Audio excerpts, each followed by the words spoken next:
Bonjour Cécile Joly. Bonjour.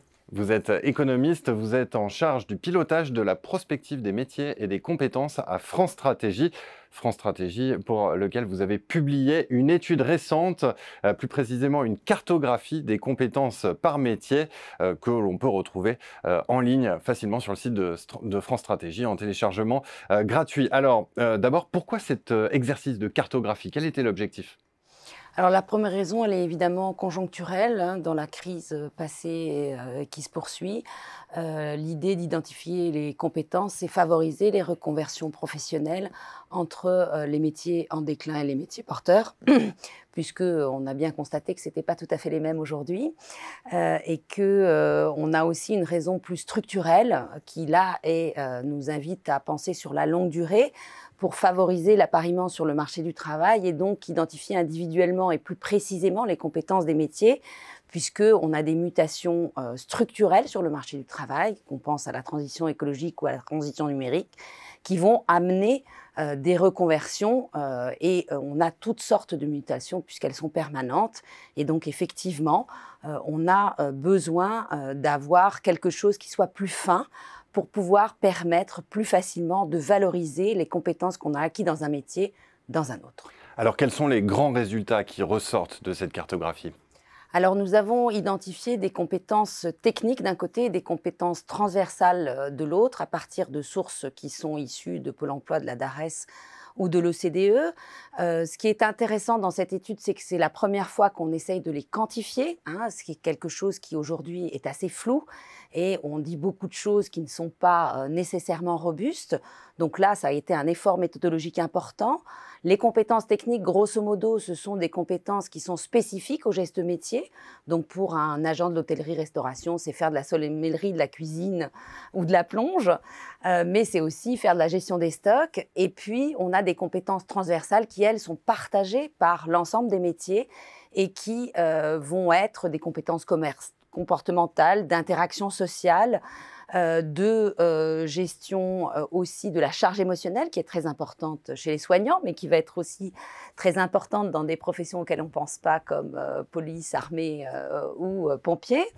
Et puis, vous avez des compétences qui sont très importantes dans le transport et dans l'industrie qui sont des compétences en matière de gestion de risques qualité et de risques financiers.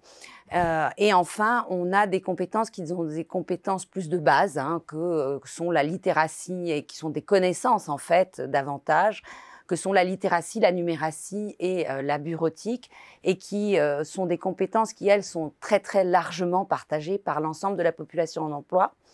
Et si on regarde ce qui a un peu cru pendant les années précédentes et ce qui nous permettra aussi de faire de la prospective a posteriori, on s'aperçoit qu'en fait, l'évolution des compétences sur le marché du travail, elle épouse d'une certaine manière les grandes mutations économiques et sociales que sont la transition numérique, la transition environnementale, la révolution du e-commerce avec la logistique et puis l'importance croissante de la relation client. Alors, quelles leçons retirer de cet exercice prospectif? Comment se préparer au mieux à l'avenir? Où les efforts doivent-ils porter?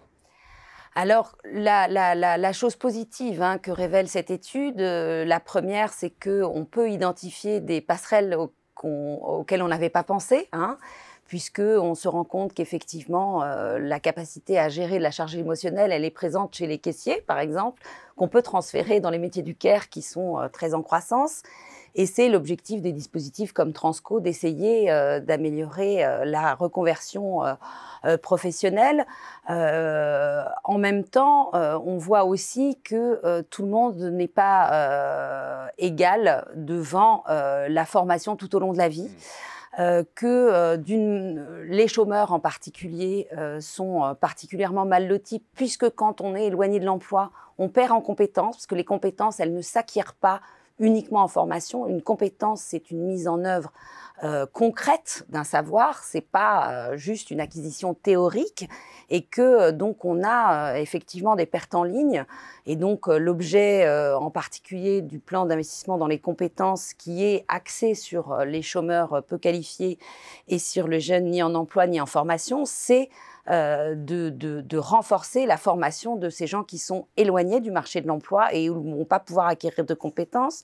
La deuxième inégalité très forte, c'est qu'on a une inégalité de formation continue qui reproduit les inégalités de formation initiale, c'est-à-dire que les moins diplômés vont être ceux qui vont être les moins formés, alors que c'est eux qui en ont le plus besoin. Et là, on a une difficulté qui peut être supplémentaire quand les métiers sont solitaires, comme les conducteurs de véhicules, les chauffeurs routiers ou les taxis d'ailleurs, ou les aides à domicile, qui n'ont pas de transfert de connaissances entre pairs et qui donc vont avoir plus de difficultés à se former et à apprendre sur le tas d'une certaine manière.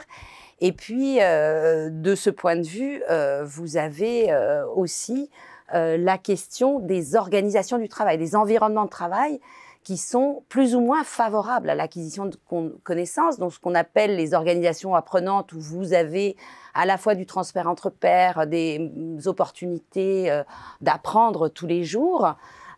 Ces environnements ne sont pas partagés et ils sont beaucoup plus importants dans les activités où les salariés sont plus qualifiés, justement.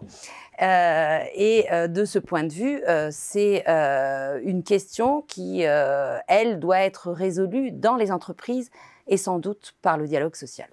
Eh bien, merci beaucoup, Cécile Joly, d'être venue nous donner ces quelques enseignements de votre cartographie des compétences par métier. Je rappelle qu'on peut retrouver votre étude librement sur le site de France Stratégie. Merci encore. Merci à vous.